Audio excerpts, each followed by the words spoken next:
नमस्कार. ज्योतिष्यरत्न सौ प्रीती कुलकर्णीचा तुम्हा सगळ्यांना मनापासून नमस्कार. धनुरास. धनु ही गुरुची रास आहे.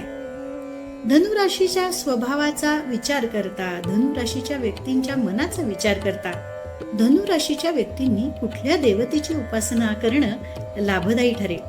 मुळातच धनु ही गुरुची रास असल्यामुळे जर तुम्ही गुरु केलेले असतील, देहधारी असतील किंवा तुम्ही दत्त संप्रदायातले जर गुरु केलेले असतील तर त्यांची उपासना करणं खूप लाभदायी ठरू शकतं.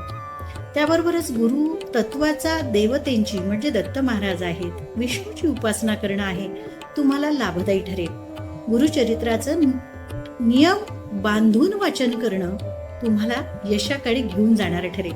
त्यासोबतच तुम्ही पांडुरंगाची उपासना करणं. आता आषाढी एकादशी सुरूच आहे, वारकरी वारीला जातातच आहेत. अशा उपासना करणं, पांडुरंगाची सेवा करणं, पांडुरंगाचं स्तोत्र पठण करणं आणि तुम्ही तुळशीच्या माळेवर विष्णूची जप करणं तुम्हाला लाभदायी ठरेल.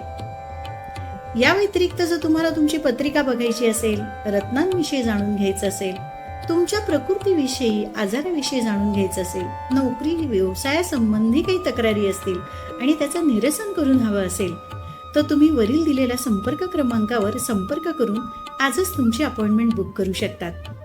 धन्यवाद.